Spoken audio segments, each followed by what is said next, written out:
لا إله إلا الله لا إله إلا الله محمد رسول الله.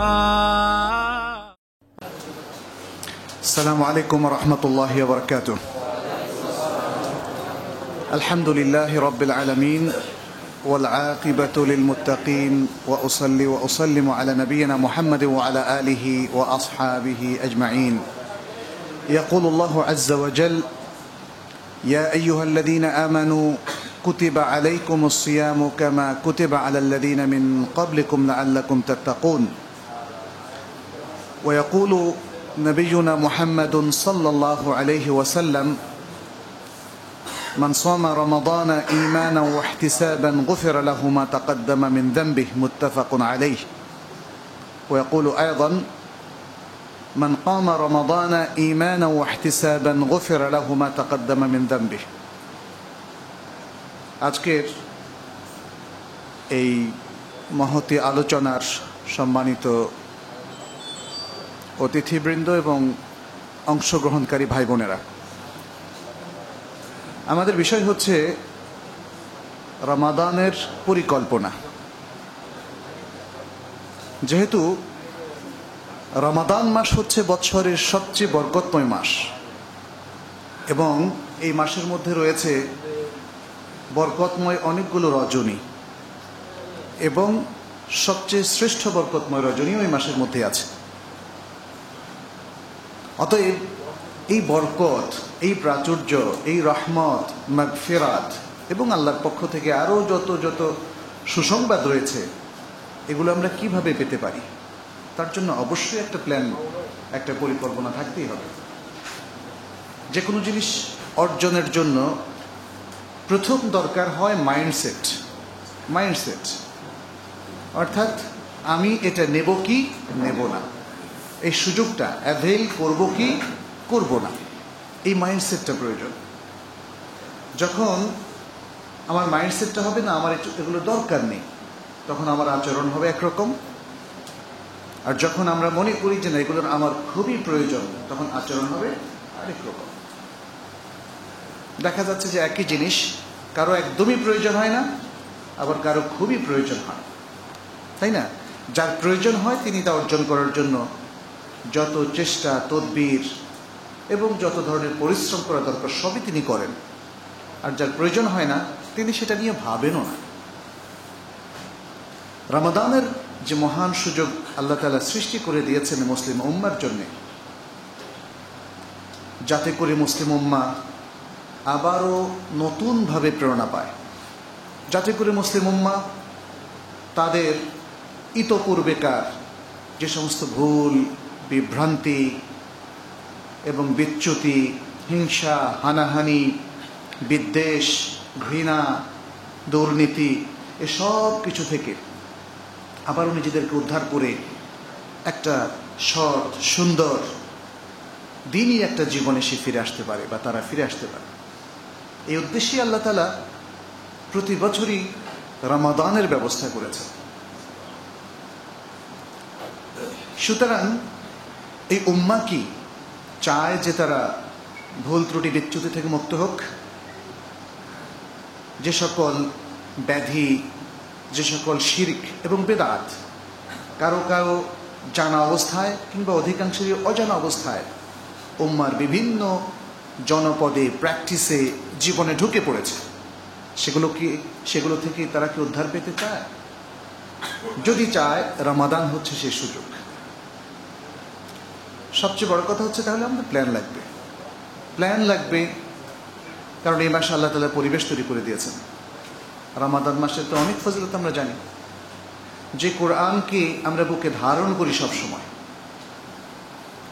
যে কোরআন আমাদের শুনিতে প্রবাহিত, আমাদের চিন্তা চেতনায় প্রতিষ্ঠিত এবং আমরা প্রতিনিয়ত তেলাওয়াত করি, সেই কোরআনের মাস হচ্ছে রমাদান মাস।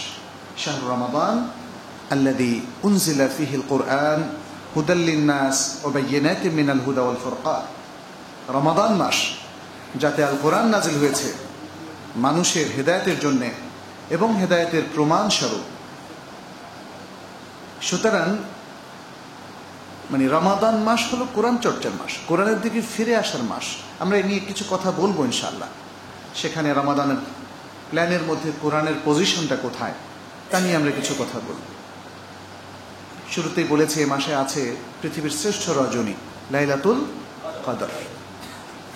লাইলাতুল কদর এমন মহামূল্যবান সুযোগ যা কোনো বিচক্ষণ বুদ্ধিমান ব্যক্তি আসলে মিস করে না, কারণ এর চাইতে বড় গিফট এই বছরের মধ্যে আর নেই। তাহলে একজন বুদ্ধিমান ব্যক্তি হাতের কাছে যেটা নেমে এসেছে আল্লাহর পক্ষ থেকে, সেটা আমরা কিভাবে মিস করতে পারি? রমাদান মাসে এর প্রতিটা মুহূর্তেই দোয়ার মাস, দোয়ার সময়, দোয়ার সুযোগ।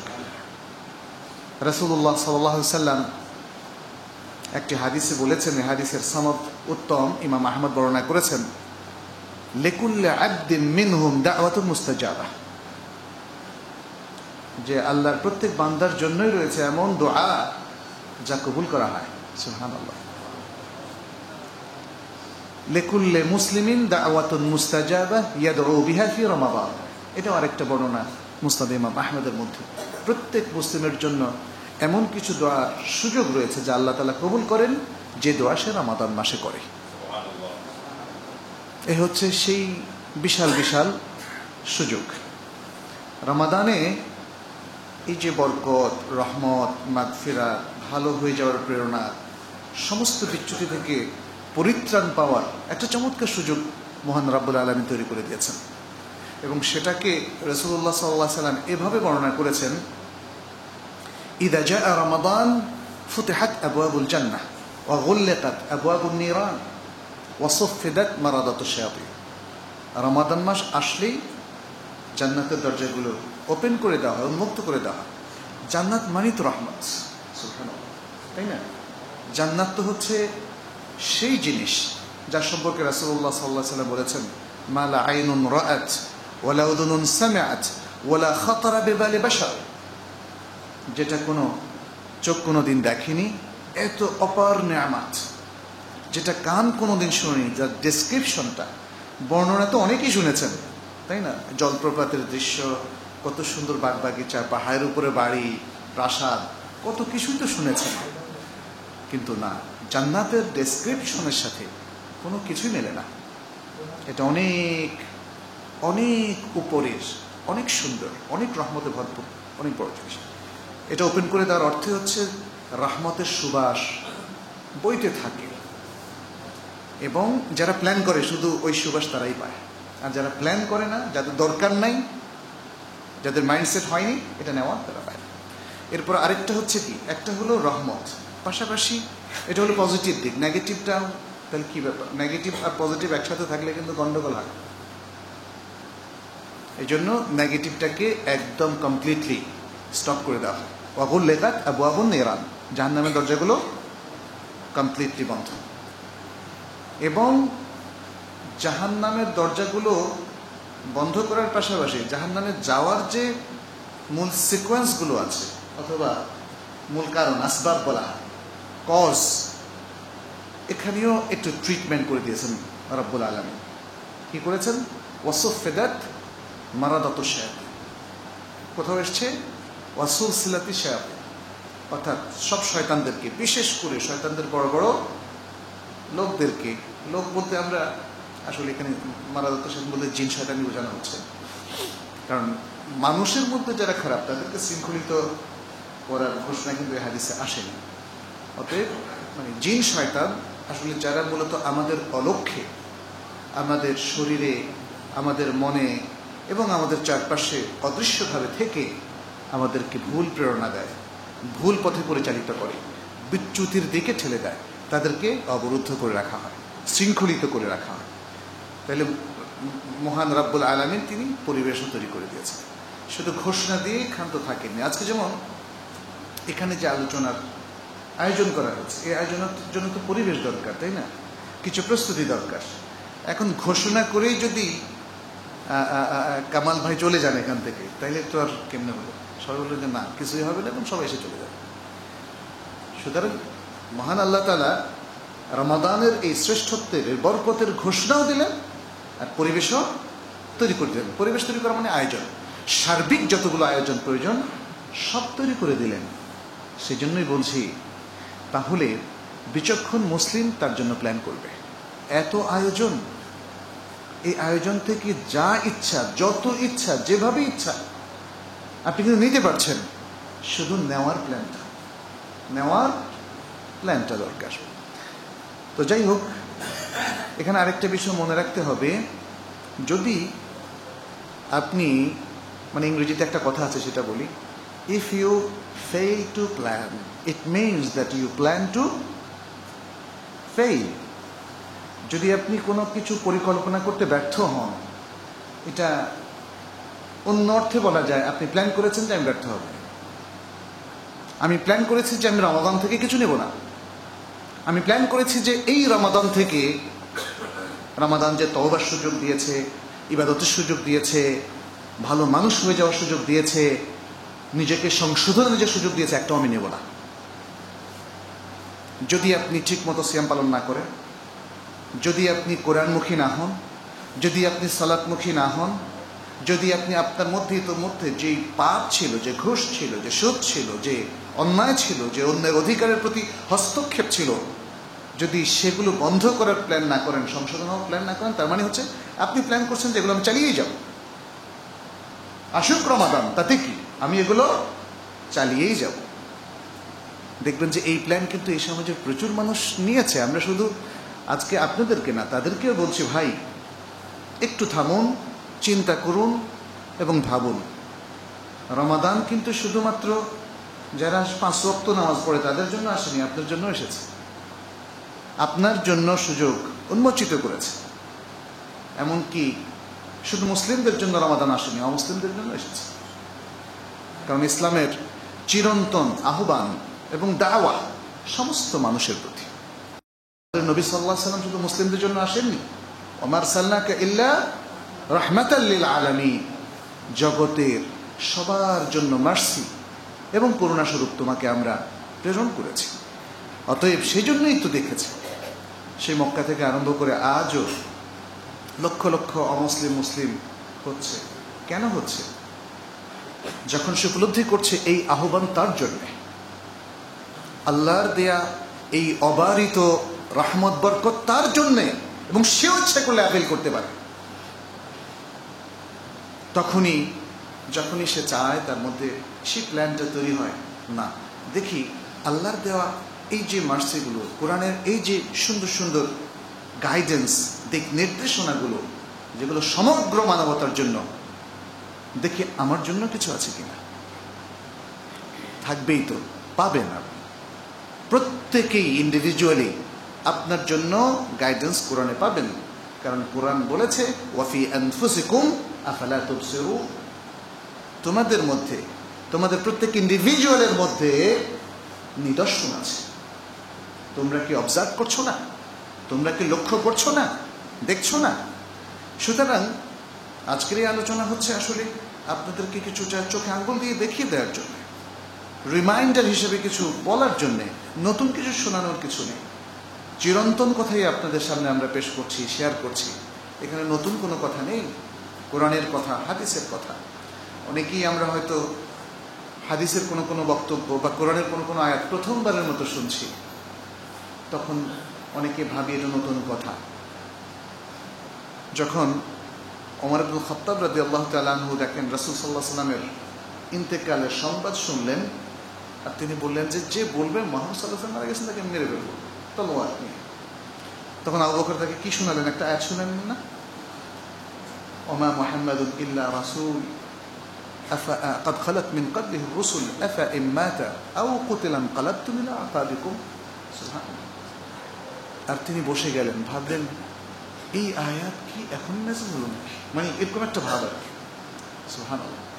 অতএব নতুন কোনো কথা শোনা এর সাথে তাহকিক থাকা দরকার, যে এটা যদি অথেন্টিক হয় তাহলে সেটা নতুন নয়, এটা পুরনো কথাই আমাদের শুনতে হবে।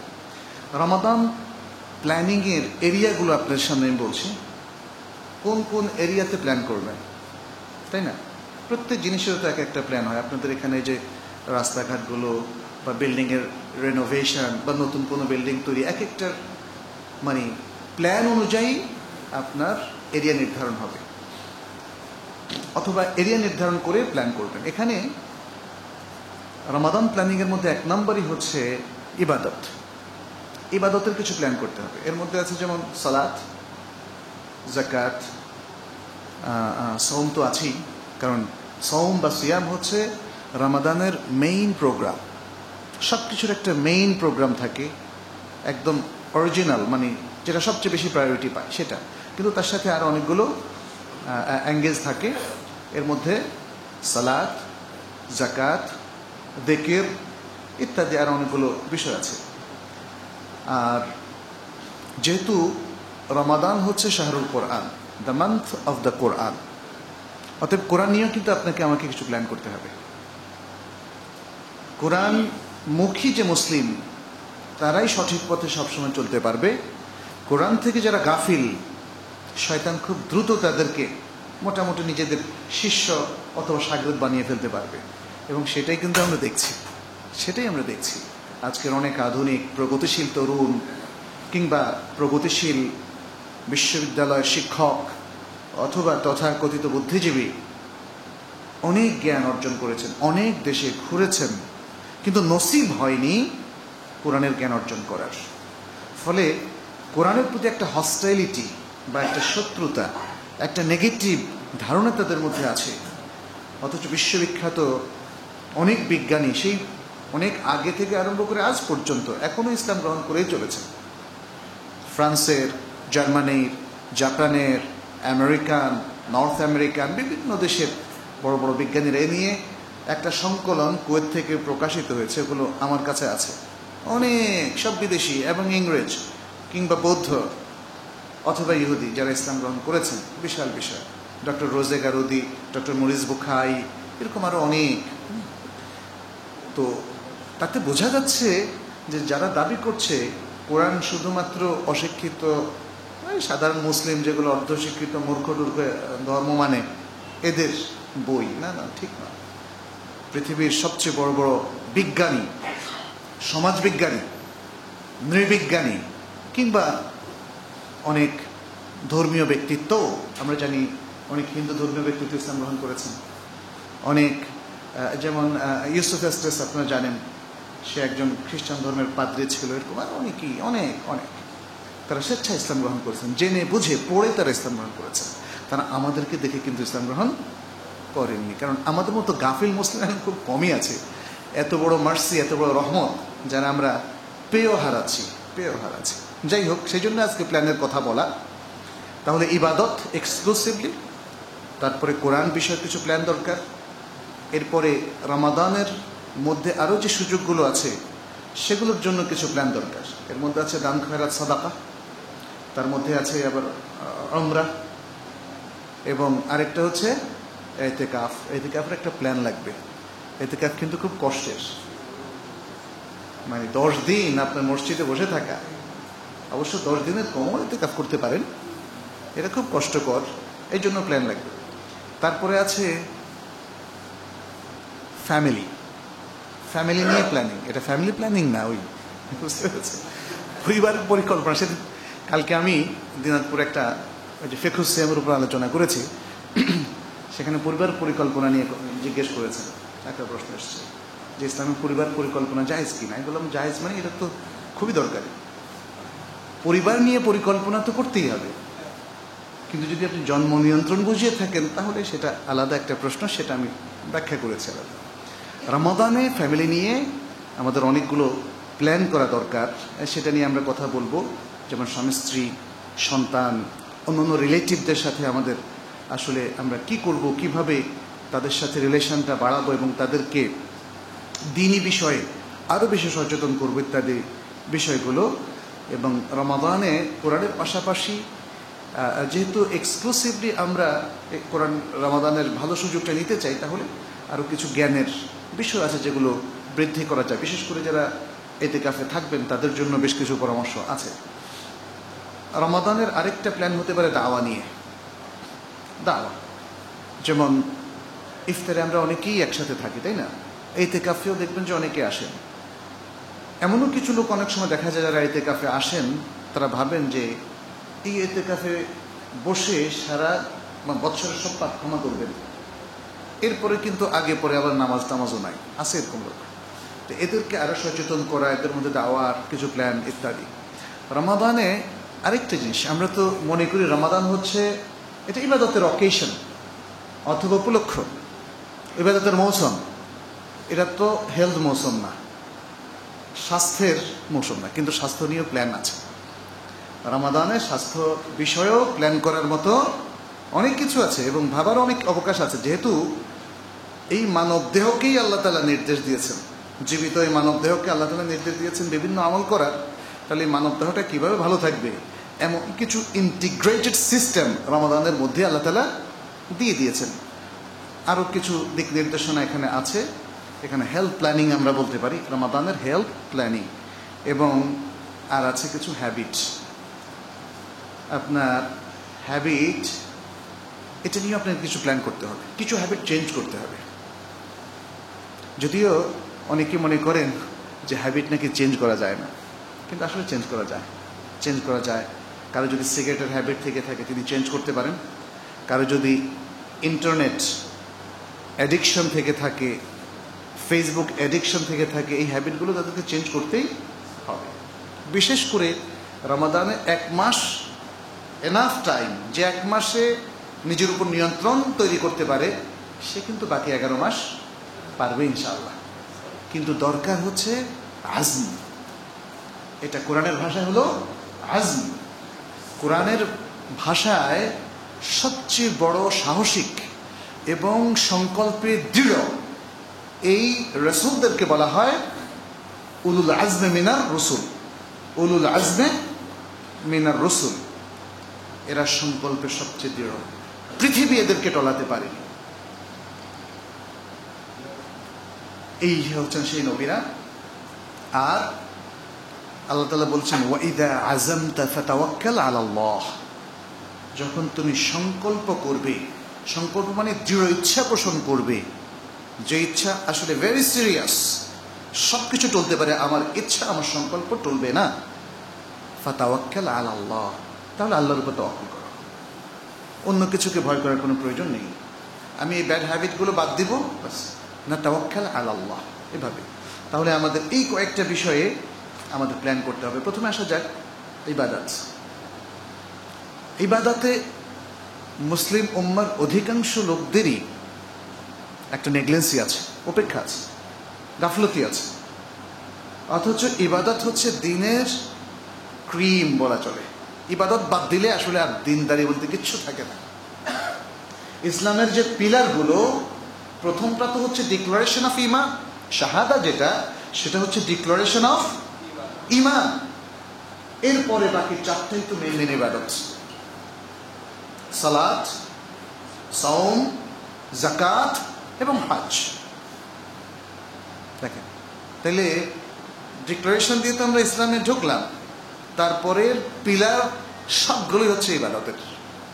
ওগুলো কিন্তু কোনো সামাজিক অনুষ্ঠানের না, ওগুলো রাষ্ট্র পরিচালনার না, বিশ্ব পরিচালনার না। খেয়াল করতে হবে। এই জন্য মনে রাখবেন, সালাত, সাওম, হজ, যাকাত, এগুলো, এর মধ্যে হজ হয়তো বছর জীবনে একবার ফরজ, কিন্তু যখনই ফরজ থাকে, সালাত তো 5 ওয়াক্ত অ্যাডাল্ট, সচেতন, বিবেক সম্পন্ন প্রত্যেক মুসলিমের উপর ফরজ। সাওম রমাদান মাসে ফরজ, তাই না, এদের উপরে। এই ফরজ কাজগুলো, এগুলো কিন্তু মাকসুদ বিদ্যাত, মাকসুদ বিদ্যাত। এটা খুব গুরুত্বপূর্ণ একটা পয়েন্ট। যারা হয়তো ইসলামিক দিক, দর্শন, ফিলসফি কিংবা ইসলামের মূল লক্ষ্যটাকে এটা নিয়ে ভাবেন, তাদের কাছে এটা খুব ইম্পর্টেন্ট একটা বিষয়। সালাত আমাদেরকে দেওয়া হয়েছে আরেকটা লক্ষ্য বাস্তবায়নের জন্য, এভাবে বলা যাবে না। সালাত itself, establishment of salah is one of the main objective of Islam. ইসলামের প্রধানতম লক্ষ্যের মধ্যে একটা। যাকাত দেওয়া, এই জন্য আল্লাহ তাআলা বারবার দেখেন ওয়াকিমুস সালাহ ওয়া আতুজ যাকাত, কুতিবা আলাইকুমুস সিয়াম কামা কুতিবা আলাল লাযিনা মিন ক্বাবলিকুম লাআল্লাকুম তাত্তাকুন, সিয়ামের ব্যাপারে বলেছেন। এবং পরের 3টা আয়াত পরে আবার বলছেন কি ফামান শাহিদা মিনকুমুশ শাহরা ফালিয়াসুম, যে ব্যক্তি এই রমাদান মাসে তোমাদের মধ্য থেকে উপস্থিত থাকবে সেই জন্য সিয়াম পালন অবশ্যই করে, তার মানে ফরজ। তাহলে এগুলো অন্য বৃহত্তর সামাজিক কোনো কিছু সৃষ্টির জন্য নয়, এগুলো করতেই হবে। এগুলো করে মুসলিম ব্যক্তিত্ব তৈরি হয়। মুসলিম ব্যক্তিত্ব তৈরি হয় ইবাদত পরিপালনের মধ্য দিয়ে। যেই মুসলিম ইবাদতগুলোকে অ্যাভয়েড করে তার ইসলামী ব্যক্তিত্ব নাই। He loses Islamic personality or Muslim personality.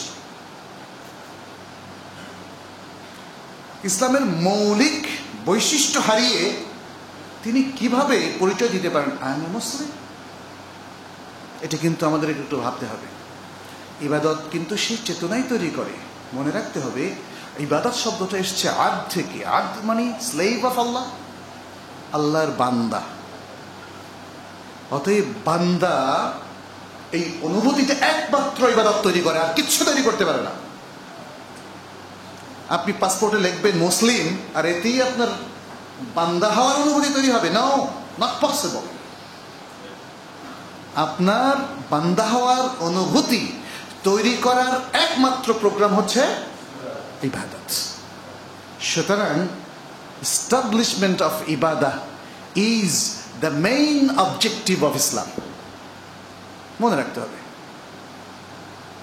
ইবাদতকে এইভাবে আমরা অনেকে বুঝছি না বলে ভাবতেছি এটা তো ব্যক্তিগত ব্যাপার, এটা আপনি করেন, অসুবিধা না, আমি করছি না। অনেকে আমাকেও বলেছে, যখন আমি ইবাদত বুঝতাম না তখনও বলছে দেখো মুসলমানদের ইবাদত হচ্ছে এটা একটা ব্যক্তিগত ব্যাপার, যার ইচ্ছা করবে ভালো ভালো করাটা ভালো। তার মানে হচ্ছে এটা কিন্তু খুব হালকা করে দিচ্ছে উনি, করাটা ভালো, তুমি করছো ভালো, আমি করছি না, পারছি না, একসময় করবো।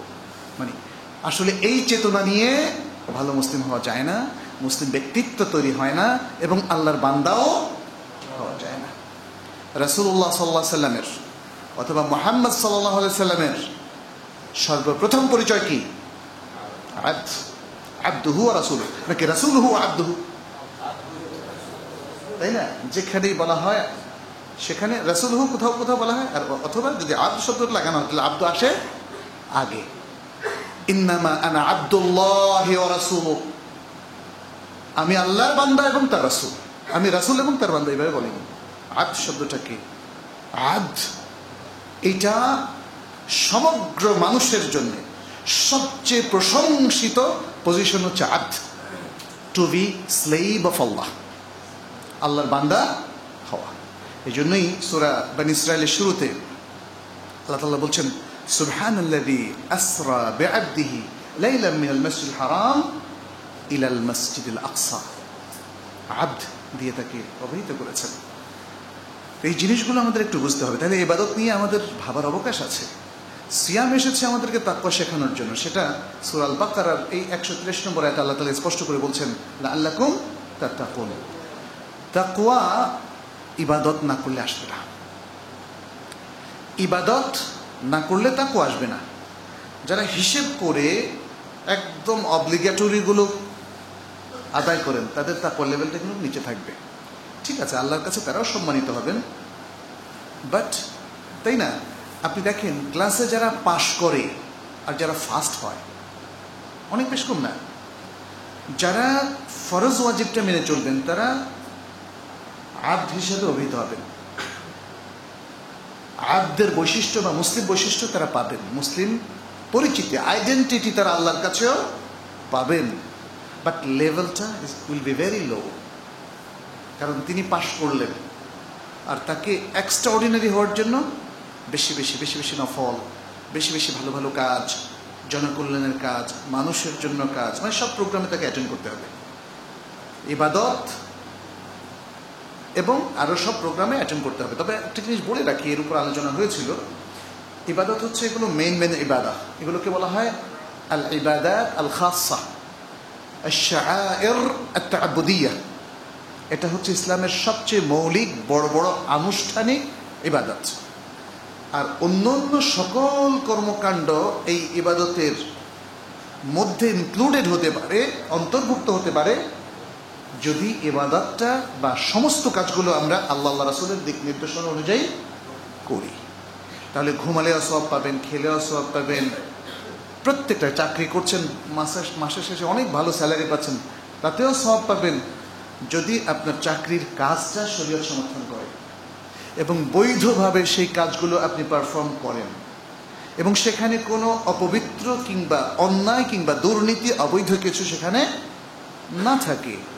তাহলে আপনার এই সিনসিয়ার এফোর্টের জন্য আপনি প্রত্যেকটা সিঙ্গেল ইউনিটের জন্য আপনি সওয়াব পাবেন। ফলে ইসলাম এমন একটা সিস্টেম ডেভেলপ করেছে যাতে করে আমাদের সব কাজ ইবাদতের মধ্যে অন্তর্ভুক্ত হয়ে যেতে পারে। রমাদান মাস আসলে এই চিন্তাটাই আমাদের একটু কাজে লাগাতে হবে বেশি, তাহলে কিন্তু আর সব ঠিক হয়ে যাবে। এটা হচ্ছে সব কিছু রুট, মেইন প্রোগ্রাম। যে ইবাদতের যে সংজ্ঞাটা এখন দিলাম, যে আনুষ্ঠানিক ইবাদতগুলো সঠিকভাবে ধরে রাখা, পালন করা, আর অন্য অন্য সকল কাজকে ইবাদতে রূপান্তর করার যে প্রক্রিয়া শরিয়া দিয়েছে সেটা রমাদান মাসে অ্যাপ্লাই করা। রমাদান মাসে ইবাদতের এই হচ্ছে আসলে প্ল্যান। যেমন আপনি এতদিন একটু ফাঁকি দিতেন, ক্লাসে হোক অথবা মানে যদি আপনি শিক্ষক হন অথবা চাকরির ক্ষেত্রে কোম্পানির এতে আপনি 1 ঘন্টা পরে যেতেন বা কখনো সুযোগ পেলে ফাঁকি দিতেন কারোর সাথে বড় বসের সাথে। এখন থেকে ভাববেন যে না, আমি আর ফাঁকি দেব না, আমি আল্লাহকেও ফাঁকি দেব না, আল্লাহর বান্দাদেরকেও ফাঁকি দেব না। কিছুকাল আগ পর্যন্ত ব্যবসায় হয়তো আপনি কিছু জিনিস মেশাতেন, এখন প্ল্যান করতে হবে আর ভাই মেশাবো না। এই যে কার্বোহাইড্রেট বলে না, ফল পাকানোর জন্য, ওটাও কালকে আমি প্রথম আলোতে পড়লাম, খুবই ক্ষতিকর একটা দ্রবণ। তারপরে আছে ফরমালিন, তো বলাই বাহুল্য। হ্যাঁ, এইরকম আরও অনেক কিছু, নদীর পানি দূষিত করা বা অন্যের অধিকারে হস্তক্ষেপ করা, এগুলো তো মানে ইতিমধ্যে আমার মনে হয় আমাদের মধ্যে খুঁজে পাওয়া খুবই কষ্টকর হবে যে আমার কোনো ভুল নেই, আমি কিছু উল্টাপাল্টা কাজ করছি না, আমার পুরোটাই শুদ্ধ, তাই না? রমাদানে আমাকে প্ল্যান করতে হবে, আমার সব কাজকে ইবাদতে পরিণত করতে হবে, সব কাজকে ইবাদতে পরিণত করতে। তাহলে এই প্ল্যানটা, এই মাইন্ডসেটটাই আপনার প্রত্যেকটা কাজকে সংশোধন করে দেবে। কারণ আপনি তো করবেন খারাপ কাজ আর হবে ইবাদত, এটা কি সম্ভব? করবেন দুর্নীতি, চালিয়ে দেবেন নীতি হিসাবে, এটাও তো হবে না। সুতরাং আপনাকে আমাকে এই ব্যাপারে যথেষ্ট করতে হবে। তবে মনে রাখতে হবে এখানে ব্যালেন্স রক্ষা করা জরুরি। সারা রাত ইবাদত করলেন, ফজরটা মিস হয়ে গেল। ইমব্যালেন্সড মুসলিম আসলে আল্লাহ তাআলা চান না। আল্লাহ তাআলা দেখেন কঠোরতা উঠিয়ে নিয়েছেন, সহজতা আমাদেরকে প্রদান করেছেন, যাতে সহজভাবে আমরা ইসলামকে মেনে পারফেক্ট মুসলিম হতে পারি। ইউরিদুল্লাহু বিকুমুল ইউসরা ওয়া লা ইউরিদু বিকুমুল উসরা ওয়া লিতুকমিলুল ইদ্দাতা ওয়া লিতুকাব্বিরুল্লাহা আলা মা হাদাকুম ওয়া লাআল্লাকুম তাশকুরুন। সিয়ামের আয়াতটাতে আল্লাহ তাআলা বলছেন, অতএব আমাদেরকে সেভাবেই, মানে যেহেতু কঠোরতা নেই, অতএব সহজভাবে সঠিকভাবে পারফেক্ট কাজের দিকে আমাদের যেতে হবে। যেখানে সন্দেহ আছে, ইসলামের মূলনীতি হচ্ছে হালাল স্পষ্ট, হারাম স্পষ্ট, এটা হাদিসের ভাষ্য। আর যেখানে সন্দেহ আছে সেটা পরিত্যাগ করা, সেটা অ্যাভয়েড করা, কারণ হতে পারে সেটা হারাম, আর সেটা তো আমার জন্য জরুরি নয়। আর মনে রাখবেন আরেকটা সুন্দর নীতি আছে, ওই নীতিটা অনেকে বলতে চান না, বললে যে এমনি লোকজন ভুলের মধ্যে আছে, ওইটা শুনলে তো আরও যাবে। কি? জরুরি অবস্থা। জরুরি মানে আসলে জরুরি, যেটা না হলে জীবন বিপন্ন হবে, অসুখ মারাত্মক আকার ধারণ করবে, মানুষ মারা যেতে পারে, এরকম ইসলাম দরুরা সিচুয়েশনের মধ্যে সেটাকে বোঝাচ্ছে। এই জরুরি অবস্থায় হারামটাও হালাল হয়। আর আমরা এখন বলছি স্বাভাবিক অবস্থায়ও, যেহেতু জরুরি অবস্থায় হারামটা হালাল হয়, তাহলে স্বাভাবিক অবস্থায়ও হারামটা হালাল করা যাবে। এরকম একটা মনে হয় চিন্তা আমাদের মধ্যে কাজ করে বলে আমরা অনেক হারামকে আমরা হালাল হিসাবে গ্রহণ করছি, তাই না? সর্বত্র, সব পর্যায়ে, ব্যক্তিগত, সামাজিক, বিভিন্ন পর্যায়ে। তো সেটা থেকে আমাদেরকে উঠে আসতে হবে, কোনো হারামকে হালাল বানানো যাবে না। তাহলে ইবাদতের মূল যেই দর্শনটা, যে ইবাদতের মূল যে দৃষ্টিভঙ্গিটা আসছে, সেটা কিন্তু আপনি পাল্টে দিলেন। আল্লাহ ইবাদতের দৃষ্টিভঙ্গিটা দিয়েছেন যে আল্লাহ যে হালাল করেছেন তা হবে হালাল, আল্লাহ যে হারাম করেছেন তা হবে হারাম। এবং আল্লাহর পক্ষ থেকে রাসূল সাল্লাল্লাহু আলাইহি ওয়াসাল্লাম যেটাকে হালাল ঘোষণা করেছেন সেটাই হালাল, রাসূল সাল্লাল্লাহু আলাইহি ওয়াসাল্লাম যেটাকে হারাম ঘোষণা করেছেন সেটাই হারাম। আমি যুক্তি দিয়ে এটাকে পাল্টানোর কোনো অধিকার রাখি না। ঠিক একই অবস্থা পাপকে পুণ্যতে রূপান্তর করা যাবে না, বেদাতকে সুন্নতে রূপান্তর করা যাবে না, কারণ বেদাত চিহ্নিত। রাসূল সাল্লাল্লাহু আলাইহি ওয়াসাল্লাম এমনই সুস্পষ্টভাবে আমাদেরকে শিখিয়ে দিয়েছেন কোনটা বেদাত আর কোনটা সুন্নাহ, কোনটা ইবাদত। শিরককে তাওহীদ বলে চালিয়ে দেওয়া যাবে না, কুফরকে ইসলাম বলে চালিয়ে দেওয়া যাবে না। মনে রাখবেন, মুসলিম ব্যক্তিত্ব কমপ্লিটলি ধ্বংস হয়ে যায়, একদম ধ্বংস হয়ে যায় যদি সে কুফরিতে লিপ্ত হয় জেনে বুঝে, যদি সে বড় শিরকের মধ্যে, কুফরি বলতে বড় কুফরি, এবং বড় শিরকের মধ্যে লিপ্ত হয় জেনে বুঝে এবং তওবা করে না, যদি সে নাস্তিকতায় লিপ্ত হয় জেনে বুঝে। কারণ এটা আরেকটু কঠিন, কারণ সে তো আল্লাহ এবং ধর্মতে বিশ্বাস করে না, ফলে মুসলিম ব্যক্তিত্ব তার আরেকটু বাকি থাকে না। এটা কিন্তু আমাদের মনে রাখতে হবে খুব ভালো করে। রমাদানে এই জিনিসগুলোকে সামনে রেখে যদি আমরা ইবাদতের প্ল্যান করি, তাহলে আমার মনে হয় অন্য বিষয়ে আমাদের আলোচনা না করলে চলবে, যেগুলো আজকে অন্য প্ল্যানের কথা বলছি, কারণ এটা হচ্ছে রুট। এই দৃষ্টিভঙ্গিটা সামনে রেখে দেখবেন যে এরপরে আপনি নিজেই মধ্যে চেতনা জাগবে যে তাহলে আমি কিছু গরিবদেরকে কিছু হেল্প করি, দুস্থদেরকে হেল্প করি, আত্মীয় স্বজনের মধ্যে যারা কষ্টে আছে তাদেরকে হেল্প করি, এবং আমাদের এবারের ঈদের বাজেট কিছু কমিয়ে কিছু আমার ভাইদেরকে দিয়ে দিই। রাসূল সাল্লাল্লাহু আলাইহি ওয়াসাল্লাম তো পুরোটাই দিতেন। রাসূল সাল্লাল্লাহু আলাইহি ওয়াসাল্লাম সম্পর্কে যে হাদিসটা আপনারা তো মনে হয় জানেন, কানা রাসূলুল্লাহ সাল্লাল্লাহু আলাইহি ওয়াসাল্লাম আজওয়াদান নাস বিল খায়র। রাসূল সাল্লাল্লাহু আলাইহি ওয়াসাল্লাম ছিলেন সমস্ত মানবকুলের মধ্যে সবচেয়ে বেশি দানশীল। ওয়া কানা আজওয়াদা মা ইয়াকুনু ফি রমাদান হিনা ইয়ালকাহু জিবরিল। বুখারীতে আরেকটা riwayat আছে, জিবরিল প্রতি রাতে নবী সাল্লাল্লাহু আলাইহি ওয়াসাল্লাম দেখা করতেন এবং তার কোরআন এক অন্যকে শোনাতেন, পাঠ করতেন।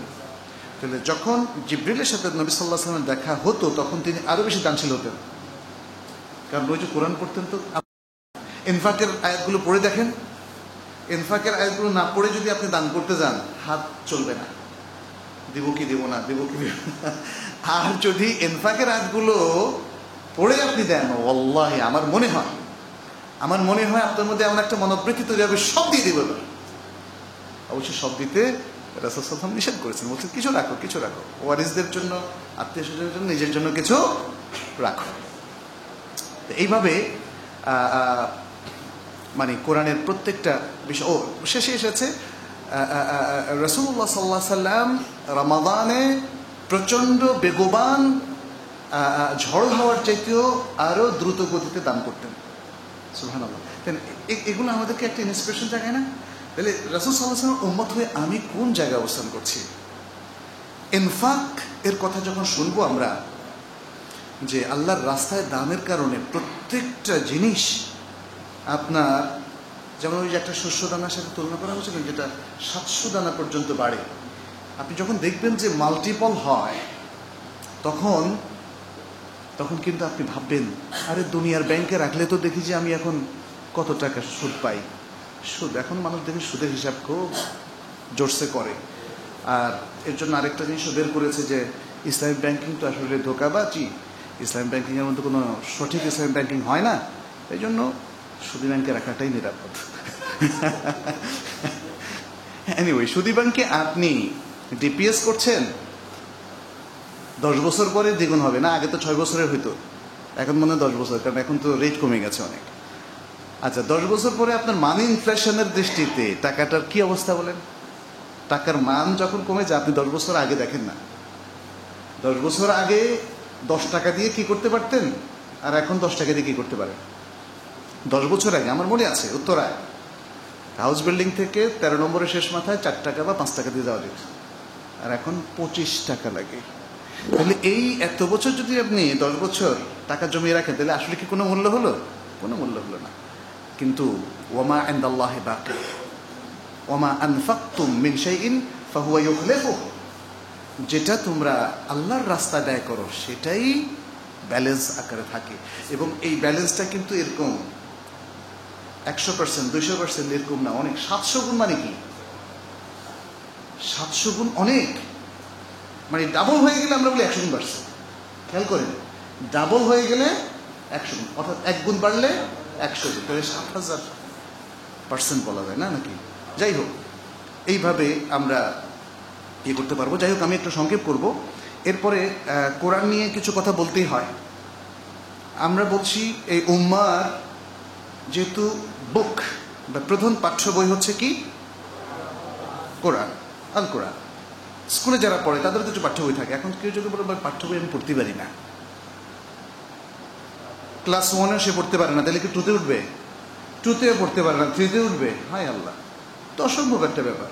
কিন্তু মুসলিম রীতিমতো সে ভালো মুসলিম হিসাবে পরিচিত পাচ্ছে, সে কোরআনই পড়তে পারে না।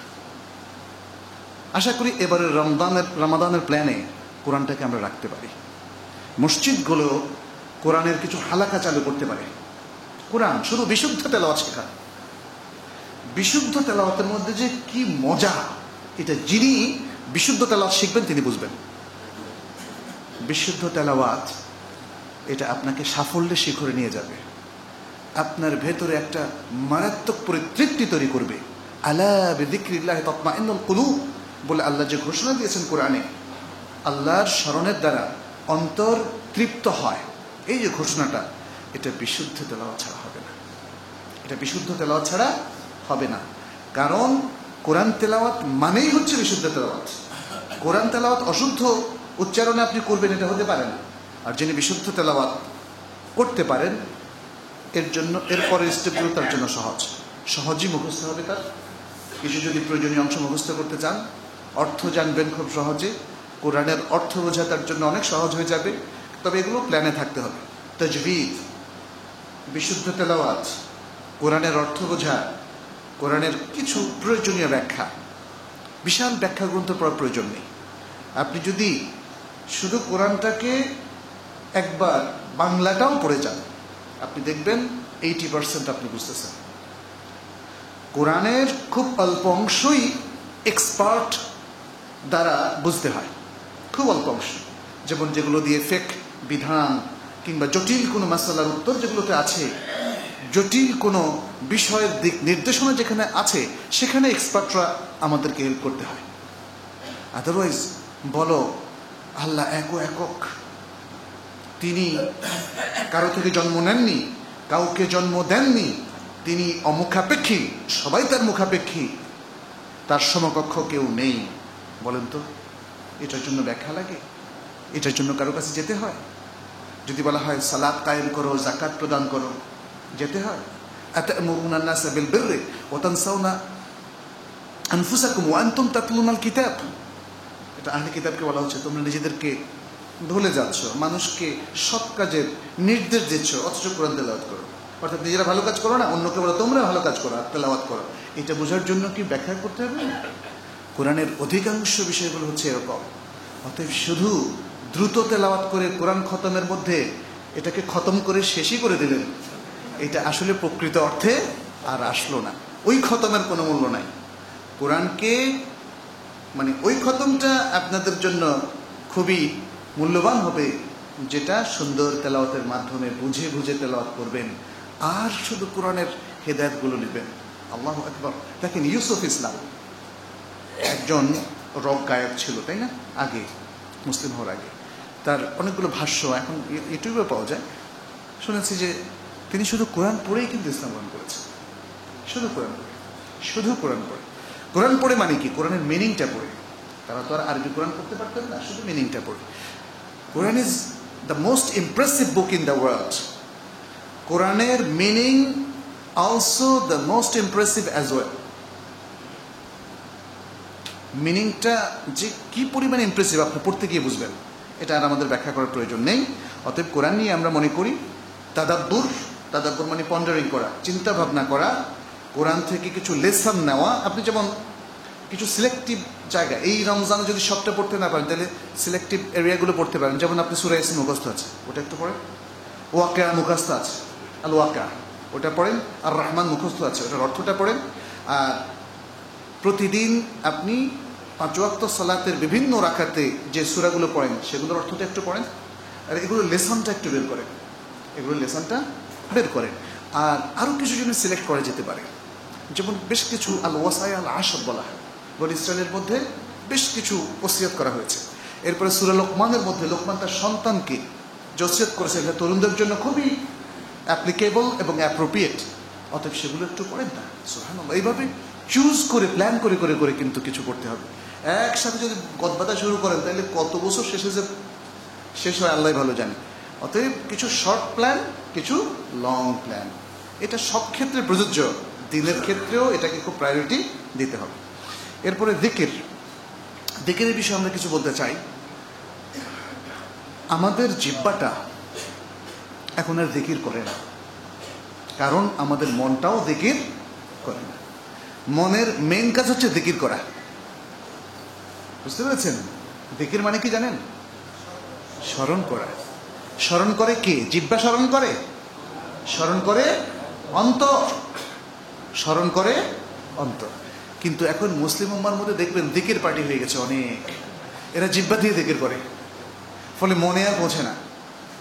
আর মনে করে জিহ্বা দিয়ে জিকির করলে মনকে পুরাপুরি ঠিক করে ফেলবে, কিন্তু এটা তো প্রফেটিক সিস্টেম না, এটা তো কোরআনিক সিস্টেম না। জিহ্বা দিয়ে শুধু জিকির করলেই মনটা একদম তৈরি হয়ে যাবে না। এবং এক্ষেত্রে আসলে মনে রাখতে হবে, আপনি জিহ্বা দিয়ে উচ্চারণ করবেন কিন্তু মনকে ঠিক রেখে। জিহ্বা দিয়ে যেটা উচ্চারণ করবেন that should be supported by the Quran and the সুন্নাহ। নিজে কিছু জিকির আবিষ্কার করবেন, কিছু দরুদ আবিষ্কার করবেন, লা ইলাহা ইল্লাল্লাহকে হুহু জিকিরে পরিণত করবেন, অথবা আল্লাহ আল্লাহ জিকিরে পরিণত করবেন, this is not the system.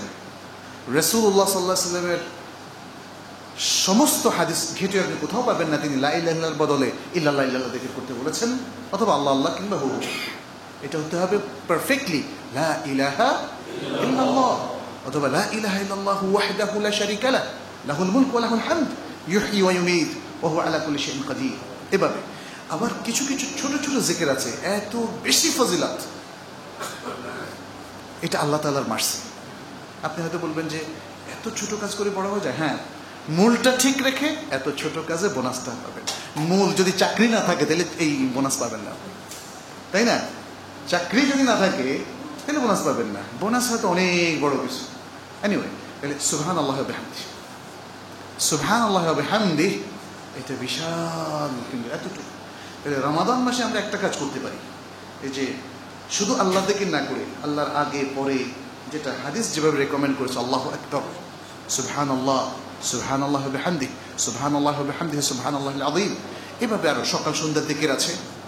এগুলোতে এক ধরনের প্রোটেকশনও আমরা পাই। প্রত্যেক সালাওয়াতের পরে ইমামের সাথে একসাথে জিকির না করে বা মুনাজাত না করে আমরা প্রত্যেক ইন্ডিভিজুয়াল আদকারগুলো পড়তে পারি। এরপরে ইন্ডিভিজুয়ালি কেউ দোয়া করলে করেন, কোনো অসুবিধা নাই। কিন্তু যেটা নিষিদ্ধ এখানে অথবা নট রেকমেন্ডেড সেটা হচ্ছে মুসল্লিদেরকে নিয়ে ইমাম কাঁদাকাটি করে করবেন, কারণ এইটা প্রচলিত নয়। রাসূল সাল্লাল্লাহু আলাইহি ওয়াসাল্লাম থেকে একটা সহিহ হাদিস নাই। এমনি আপনি হাত তুলে কেঁদে কেটে দোয়া করেন, কোনো অসুবিধা নেই। এইভাবে এই বিষয়গুলো আমরা বলবো, কারণ জিকির হচ্ছে একটা বড় ধরনের ইবাদত।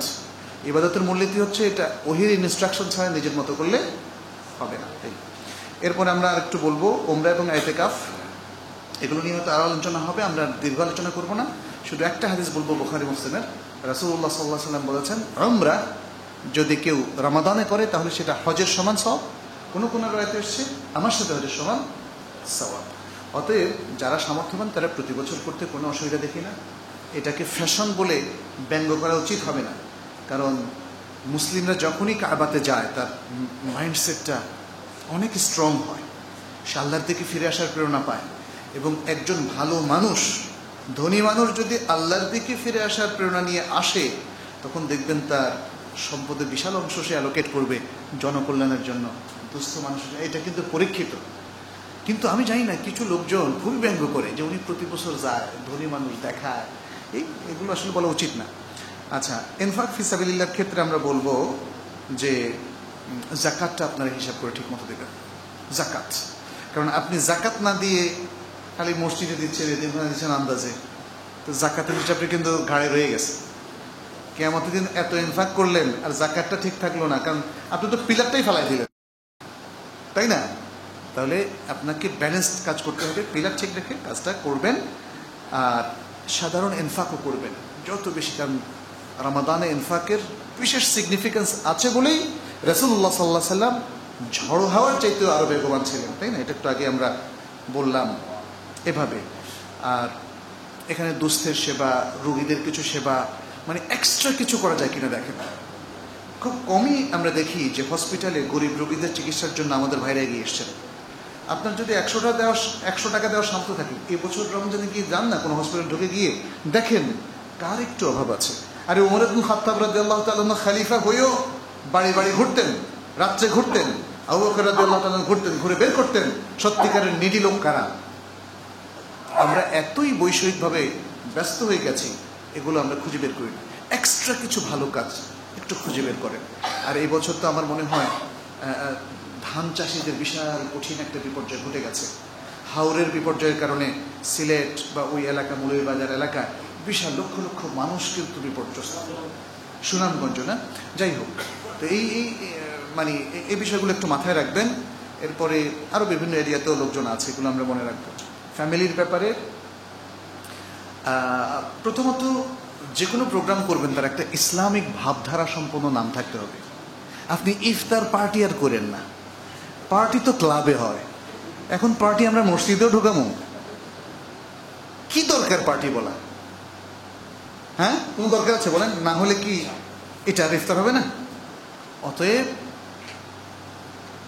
মানে ইফতার, আমরা ইফতার করাচ্ছি, ইফতার বা তাফতির প্রোগ্রাম আমার কাছে সবচেয়ে মনে হয় যদি ভালো হয় যদি আপনি ইফতার প্রোগ্রাম অথবা তাফতির প্রোগ্রাম। তাফতির কার ভাষা বলেন তো? রাসূলুল্লাহ সাল্লাল্লাহু আলাইহি ওয়াসাল্লাম। এটা তিরমিজির হাদিসের মধ্যে এসেছে, মান ফাত্তারা সাইমান কানা লাহু মিথলু আজরিহি ইল্লা আন্নাহু লাম ইয়ানকুস মিন আজরি সাইম শাই। মানে যে ব্যক্তি কাউকে তাফতির অর্থাৎ ইফতার করায়, তাফতির মানে হচ্ছে ইফতার করানো, ইফতার করায়, তাহলে রোজাদারের সমান পরিমাণ সওয়াব সে পাবে, কিন্তু রোজাদারের সওয়াব থেকে এক বিন্দুও কমবে না।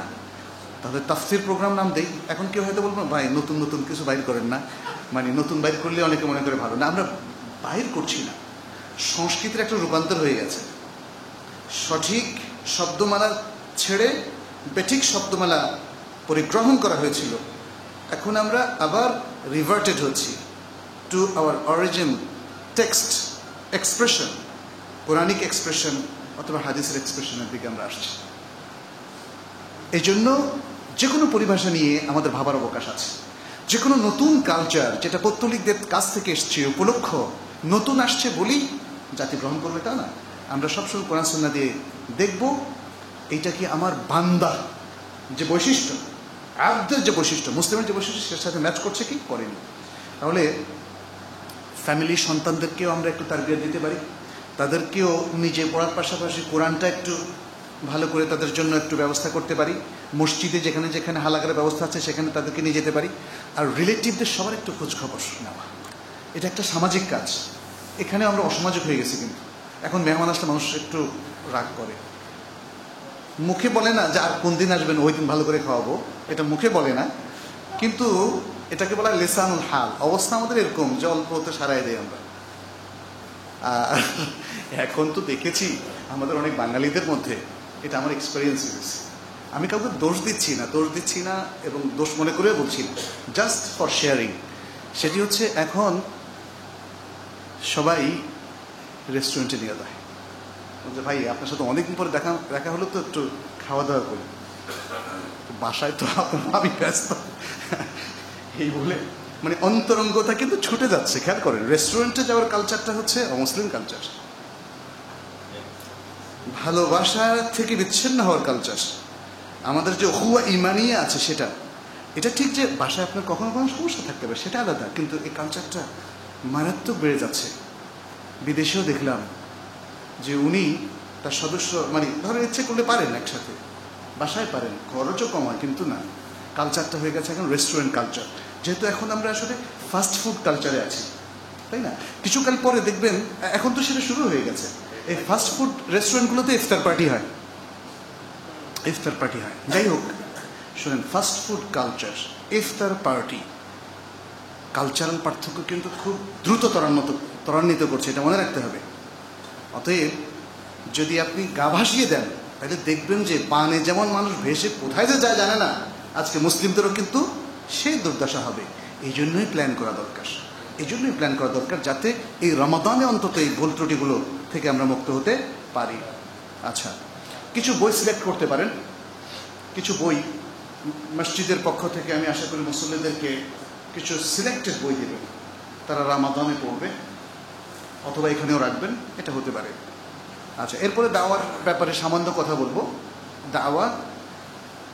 দাওয়ার জন্য প্রথম মূলনীতি হচ্ছে আগে নিজেকে ঠিক হতে হবে। নিজেকে ঠিক না হলে আসলে দাড়ি হিসাবে যদি আপনি কাজ করে, তাহলে আপনার কথা কেউ অ্যাকসেপ্ট করবে না। সে কথা আল্লাহ তাআলা বলেছেন ওই আয়াতে, সূরা আল বাকারার, আতা'মুরুনা আন-নাসা বিল বিররি ওয়া তানসাউনা আনফুসাকুম ওয়া আনতুম তাতলুনাল কিতাব। এটা হবে না। রাসূল সাল্লাল্লাহু আলাইহি সাল্লাম সবকিছু এস্টাবলিশ করেছেন, তারপর মানুষকে বলেছেন। এস্টাবলিশ কিছু না করেও মানুষকে বলা যায়, কিন্তু যদি আপনি তার বিপরীত মেরুতে হাঁটেন আর বলেন, তাহলে কিন্তু মানুষ কখনো আপনাকে অ্যাকসেপ্ট করবে না, এবং মানুষ আপনাকে মুনাফিক মনে করবে। এই জন্য নিজেকে প্রস্তুত করবেন দাওয়ার জন্য, ছোট বড় সবাইকে প্রস্তুত করবেন। একটা কথা দাওয়া হতে পারে, ভাই সিয়ামটা সময় গীবত করা যাবে না।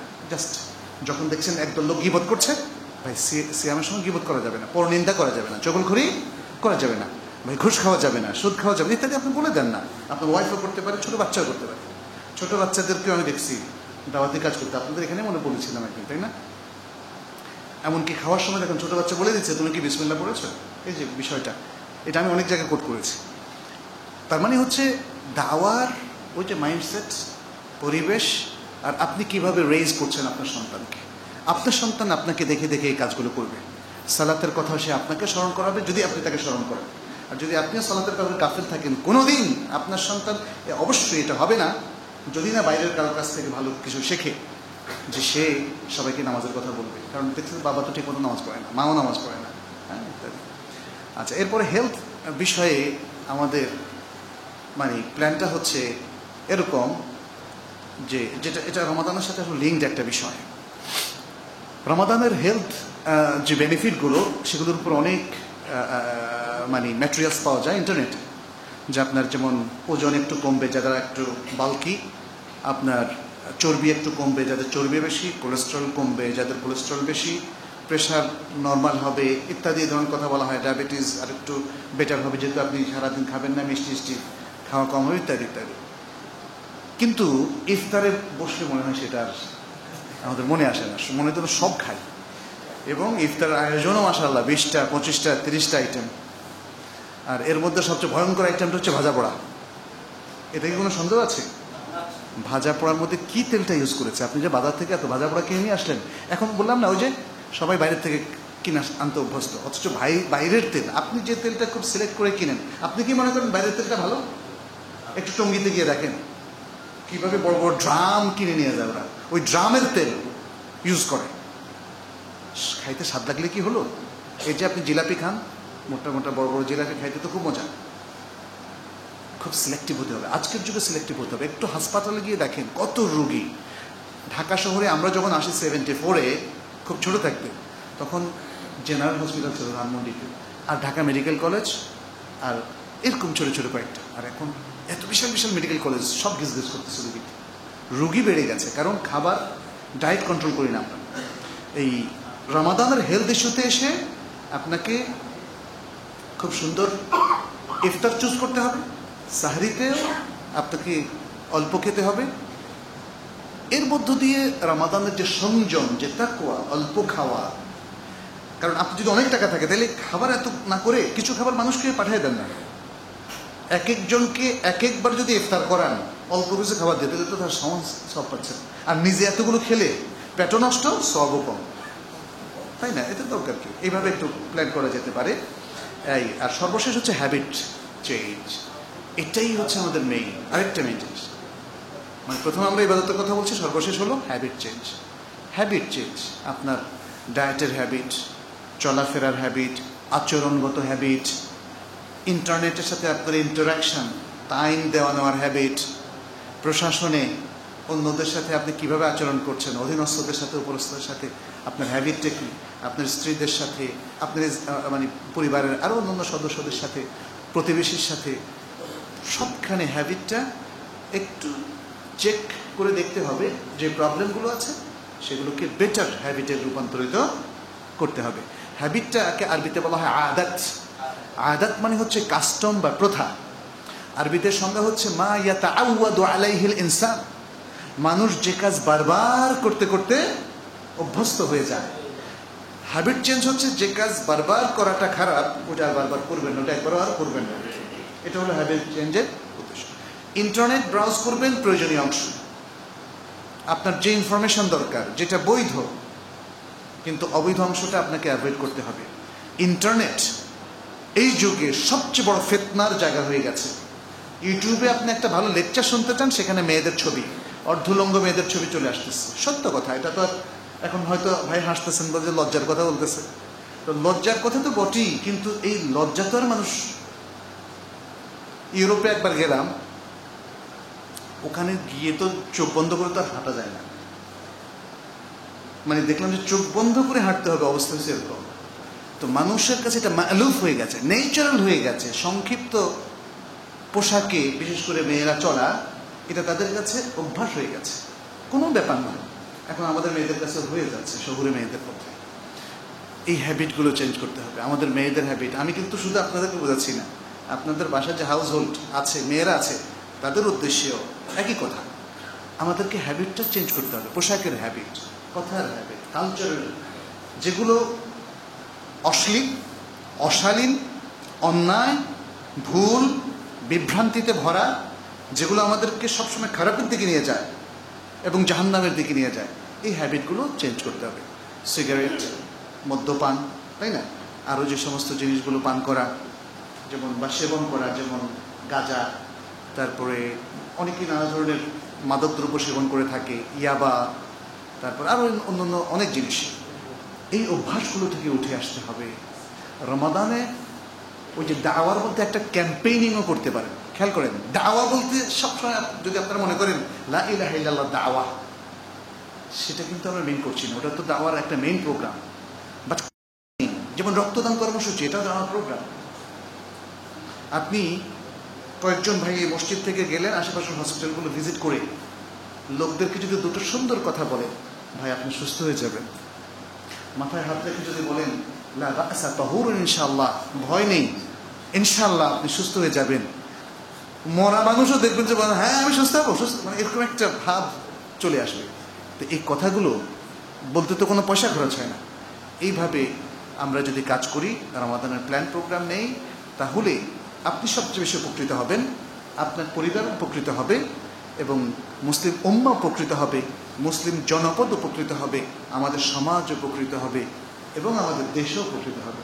কারণ এর মধ্য দিয়ে, এই প্ল্যানের মধ্য দিয়ে একটা জেনারেশন গড়ে উঠবে, যাদেরকে আমরা বলতে পারি রমাদান জেনারেশন, বা the generation of Ramadan, the generation guided by Ramadan, এভাবে আমরা নানাভাবে বলতে পারি। তাহলে সেই জেনারেশনকে সবাই গ্রিট করবে, সবাই স্বাগত জানাবে, কিন্তু কারণ এরা হবে সমাজের সবচেয়ে সভ্য, সৎ এবং ভালো মানুষ। আল্লাহ আমাদের সকলকে সত্য দান করুন, আমাদেরকে কবুল করুন।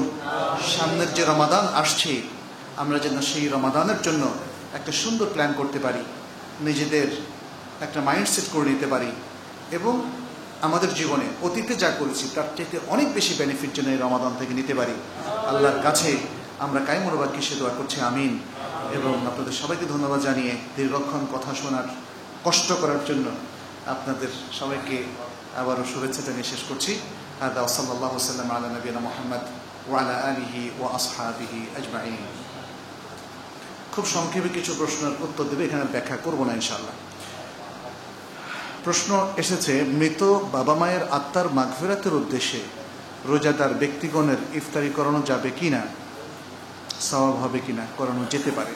এটা হবে তখন তাদের পক্ষ থেকে সাদাকা, মৃতদের পক্ষ থেকে আর্থিক সাদাকা করা যায়। সেটা যদি কাউকে খাওয়ান, কাউকে ইফতার করান, অথবা কারো হাতে টাকা তুলে দেন, অথবা কারো মেডিকেল প্রয়োজনে তার চিকিৎসার জন্য টাকা দেন এবং মৃতের পক্ষ থেকে সাদাকা হিসাবে নিয়ত করেন, সেটা হবে, এতে কোনো অসুবিধা নাই। জি, কোনো অসুবিধা নেই। ধনী ব্যক্তি যদি রোজাদার হয়, ধনীকে কি সাদাকা দেওয়া যায় না? সাদাকাটা তো সবসময় গরিবদের জন্য নাও হতে পারে। যত ভালো কাজে আপনি টাকা ব্যয় করলেন ওটাই সাদাকা। যার রিমুনারেশনটা, রিওয়ার্ডটা আপনি শুধু আল্লাহর কাছে চাইলেন, এটা হলো সাদাকা। এটা শুধু গরিবদেরকেই দেওয়া যাবে, ধনীদের দেওয়া যাবে এটা হয় না। যারাই নিতে চায়, যারাই সেটাকে খেতে চায় অথবা পেতে চায়, তাদেরকে আপনি দিতে পারবেন। কিন্তু যাকাতটা এটা হচ্ছে গরিব, দুঃখী এবং আরো 6টা খাত এখানে আছে। জামাতে সালাত পড়া অবস্থায় সিজদার তাসবিহ কতবার পড়া যাবে? অনেকবার পড়া যাবে। বিজয় সংখ্যক পড়াটাই এখানে উত্তম হবে, অনেক বেশি, লং টাইম। আপনি ইচ্ছে করলে সিজদায় 1 ঘন্টা থাকতে পারেন। তাহলে কি পড়বেন? কিছু দোয়া করবে, সিজদা দোয়ারও জায়গা, তাই না? দোয়া, যিকির ইত্যাদি। আর আমরা যেমন হারামে দেখেছি প্রায় 10 মিনিট, আর রাসূল সাল্লাল্লাহু আলাইহি ওয়াসাল্লাম থেকে যেটা এসেছে যে পরিমাণ দাঁড়াতেন প্রায় সেই পরিমাণ রুকুতে, প্রায় সেই পরিমাণ সিজদাতে। ইমাম সাহেব যদি 3 বার পড়লেন, মুক্তাদি 5 বার পড়লেন, তাহলে ইমাম সাহেবের অনুসরণের বেয়াদবি হবে কিনা এটা কনসাল্ট করে নিয়ে ইমাম সাহেবের সাথে। যে সিজদায় ইমাম সাহেব কয়বার পড়লেন? 5 বার। নামাজ ইমামেরও যাবে, আপনারও যাবে। এই চিন্তা কেন আসলো যে ইমাম 5 বার পড়লে আমি 3 বার পড়লে হবে না, তাই না? শুনেন, শরিয়া যেটা ফ্লেক্সিবল রেখেছে, নিজের উপর সেটা আরোপ করতে যাবেন না। শরিয়া আমাদের চাইতে অনেক বেশি প্রাজ্ঞ। এখানে ইমাম যদি 3 বার পড়েন অথবা এরপরে অন্যটা পড়েন, আর আপনি যদি আপনার মতো করে পড়েন, শরিয়া কি কোনো রেস্ট্রিকশন দিয়েছে? শরিয়া যেখানে রেস্ট্রিকশন দেয়নি, চুপ আছে, সেখানে বুঝতে হবে জিনিসটা ওপেন। অতএব সেখান থেকে নিজে আবিষ্কার করে করে প্রবলেম তৈরি করবেন না। রাসূলুল্লাহ সাল্লাল্লাহু আলাইহি ওয়াসাল্লাম এটাকেই সবচেয়ে নিষেধ করেছেন। যখন তিনি বলছেন, হে মুসলিমরা, তোমাদের উপর হজ ফরজ করা হয়েছে, একজন দাঁড়িয়ে বললেন, ইয়া রাসূলুল্লাহ, প্রত্যেকবার করতে হবে? তখন তিনি একটু মনক্ষুণ্ণ হলেন, বললেন, দেখো, এত প্রশ্ন করছো কেন? তোমাদের আগের জাতি প্রশ্ন করে করে ধ্বংস হয়ে গেছে। আমি যদি বলতাম হ্যাঁ, তাহলে হয়ে যেত। তো সুতরাং শরিয়ার মানে আসল দৃষ্টিভঙ্গিটা বুঝতে হবে। হয়তো যিনি প্রশ্ন করছেন উনি বুঝিনি। শরিয়া যেখানে স্পেসিফিক সেখানে স্পেসিফিক হবেন, শরিয়া যেখানে ওপেন সেখানে স্পেসিফিক হবেন না। একদিনে সিয়াম ও ঈদ পালন করা সম্পর্কে কিছু আলেম বলতেছেন, একই দিনে সিয়াম ও ঈদ পালন করা সম্ভব, আবার বলছেন যে এটা সামাজিক ইবাদত, তাই একসাথে পালন করতে হবে। আমাদের করণীয় কি? আমরা তো একই দিনই করতেছি, বাংলাদেশে কি ভিন্ন দিনও করছে নাকি? একই দিনে।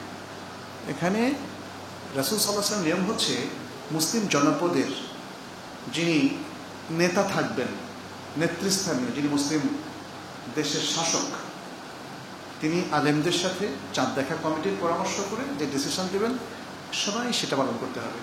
কারণ রাসূল সাল্লাল্লাহু আলাইহি ওয়াসাল্লাম কখনো কখনো একজন সাহাবীর চাঁদ দেখার উপরে ভিত্তি করে যখন ডিসিশন দিয়েছেন, তখন অন্যরা কিন্তু রাগ করেননি, না রাসূল সাল্লাল্লাহু আলাইহি ওয়াসাল্লাম সরি, আপনার সাথে একমত হইতে পারলাম না। কারণ তিনি প্রেসিডেন্ট হিসেবে ঘোষণা দিয়েছেন। এখানে আপনি একমত হতে চান আর না চান, পারেন আর না পারেন, অসুবিধা নেই, আপনি দ্বিমত পোষণ করেই যান। বাট আপনাকে এই জনপদে আর সবার সাথেই রমাদান স্টার্ট করতে হবে এবং ঈদও করতে হবে। আপনি ভিন্ন দিন 5-6 জনকে তুলে নিয়ে চলেন আমরা ঈদ করে ফেলি, মক্কায় হয়ে গেছে, এভাবে করা যাবে না। তবে আমাদের প্রশাসন যদি মক্কার সাথে ঈদের ঘোষণা দেয়, তাহলে সেদিন আমরা করব। আমার যদি ব্যক্তিগতভাবে এখানে চাঁদ দেখার উপর নির্ভর করে মতটা প্রবল ধর্মীয় হয়, আমি কিন্তু সবার সাথে করবো। যেহেতু প্রশাসন যে ঘোষণাটা দেয়, মানে চাঁদ দেখার বিষয়টা ইসলাম এভাবেই বলেছে, এটা আমরুন কাদাই, আমরুন কাদাই, অর্থাৎ মুসলিম জনপদের প্রশাসক কর্তৃক যে জুরিসপ্রুডেন্স এর মাধ্যমে যে ঘোষণাটা আসে, ওটাই আমাদেরকে মানতে হবে। আমার ব্যক্তিগত ইজতিহাদ যাই থাকুক না কেন, সেটা যদি মক্কার সাথে হয় করব, সেটা যদি লোকাল মুনসারিনের সাথে হয় করব। যদি মক্কার সাথে করার জন্য প্রশাসন ঘোষণা দেয় আর আমি বললাম যে আমি সাদ্দেক নিয়ে আমি করবো, আবু কুরাইবার হাদিস আছে, তাহলেও চলবে না। এখানে দেখতে হবে যে এই জনপদের ওলামায়ে কেরামের রেকমেন্ডেশন এবং যেটাকে সরকার এন্ডোর্স করছে সেটাই সবাইকে মেনে নিতে হবে। রমাদান এবং সিয়াম বিষয়ক চাঁদ দেখার বিধান ইসলামে এটাই, এবং সমস্ত ওলামায়ে কেরাম বিভিন্ন মতভেদ করার পরেও তারা এই একটা পয়েন্টে একমত হয়েছে, তাহলে আর কিন্তু সমস্যা থাকে না। আমাদের জন্য অবশ্যই ওয়াজিব নয় ইন্দোনেশিয়ার সাথে করা অথবা আমেরিকার সাথে করা, ইভেন সৌদি আরবের সাথে করা, কারণ সৌদি আরবের উচ্চ উলামা পরিষদ, সৌদি আরবের মক্কা ফিকহ কাউন্সিল, ইসলামিক ফিকহ council, Sheikh Saleh bin Uthaymeen, এরকম গুরুত্বপূর্ণ অনেক শাইখরা বলেছেন তোমরা নিজ নিজ দেশে চাঁদ দেখে ঈদ করো। আর আমরা বলতেছি না ওদের সাথে করবো, জোর করে হলেও করবো না, এটা তো না। হ্যাঁ, করার সিস্টেমটা আমি বলে দিয়েছি। করার সিস্টেমটা হলো এদেশের সরকার সরকারি ঘোষণার মাধ্যমে যদি সৌদি আরবের সাথে করার সিদ্ধান্ত নেয় তখন আমরাও করবো, আমার ব্যক্তিগত মত চাই হোক না।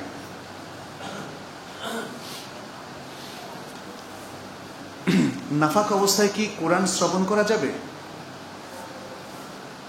নাপাক অবস্থায় কোরআন শ্রবণ করতে কোনো অসুবিধা নাই। আমি শুনেছি যারা বড় নাপাকি অবস্থায় থাকে তারা নাকি কোরআন তেলাওয়াত শ্রবণ করতে পারবেন না। কানে যদি আসে, কান কি বন্ধ করার কথা বলেছে কোরআন অথবা হাদিস? কোরআন শোনার জন্য ওযু কখনোই শর্ত করা হয়নি। খেয়াল করেন, কোরআন স্পর্শ করে পড়ার জন্য সেটাও ইখতিলাফ আছে, তবে আমার মতে বিশুদ্ধ হচ্ছে কোরআন যেটা আরবি কোরআন ধরে পড়ার জন্য ওযুটা ওয়াজিব। আমি এই মতের সপক্ষে। শেখ সালেহ বিন উসাইমিন আর অনেক মুহাক্কিক ওলামায়ে কেরাম, জমহুর ওলামায়ে কেরাম এই মতের পক্ষে, এবং এগুলো দুই মতেরই অনেক পর্যালোচনা করেছি আমি। আমার কাছে শেষ পর্যন্ত এটাই শক্তিশালী মনে হয়েছে। যদিও শেখ আলবানী বলেছেন ছোট ক্ষেত্রে, ছোট নাপাকের ক্ষেত্রে ওযু লাগবে না, এটা শেখ আলবানীর মত। বড় বড় অনেক আলেম হয়তো সেটা বলেছেন, তাতে কিছু যায় আসে না। হ্যাঁ, এখন আপনারা যেটা যার যেই আলেমের উপরে বেশি আস্থা রাখেন সেটা করতে পারেন, তবে কোরআনের ক্ষেত্রে, আরবি কোরআনের ক্ষেত্রে, এটা কিন্তু তাফসিরের ক্ষেত্রে বলা হচ্ছে না, ইংরেজি কোরআন বাংলা কোরআনের ক্ষেত্রে বলা হচ্ছে না, আরবি যেটা আপনি ধরে পড়বেন সেক্ষেত্রে আপনার ওযু লাগবে, তাহারাত অবস্থায় লাগবে। এটাই হচ্ছে প্রতিধানযোগ্য শক্তিশালী অভিমত, জমহুরের অভিমত, এবং এটার পক্ষেই শক্তিশালী দলিল আছে। আর যেটা হচ্ছে শোনার জন্য কোনো ওযু লাগবে না। ইমামের পেছনে কি মুক্তাদিদেরকে সূরা ফাতিহা পড়া ওয়াজিব নাকি রুকন, দয়া করে বুঝিয়ে বলবেন। এখানে তিনটা মত আছে। ওলামায়ে কেরাম দেখেন, একটা জিনিস খেয়াল করেন, ওলামায়ে কেরাম কিন্তু ইখতিলাফ করেননি আল্লাহ আরশে আছে না নিচে আছে। ওলামায়ে কেরাম ইখতিলাফ এটাও করেননি যে যারা ভালো মুসলিম তারা জাহান্নামে যাবে কিনা, আর যারা পাপী তারা জান্নাতে যাবে কিনা, এটা নিয়ে ইখতিলাফ হয়েছে। ওলামায়ে কেরাম এটা নিয়ে ইখতিলাফ করেননি নামাজ কি 5 ওয়াক্ত না 6 ওয়াক্ত না 4 ওয়াক্ত। ওলামায়ে কেরাম এটাও নিয়ে ইখতিলাফ করেননি যে কোরআন কি আল্লাহর কিতাব না মুহাম্মদ সাল্লাল্লাহু আলাইহি ওয়াসাল্লামের কথা। তাহলে ইসলামের সকল মৌলিক জিনিসই কিন্তু ওলামায়ে কেরাম একমত আছেন, শুধু ফিকহি কিছু ইস্যুতে দলিলের কারণে ইখতিলাফটা আছে।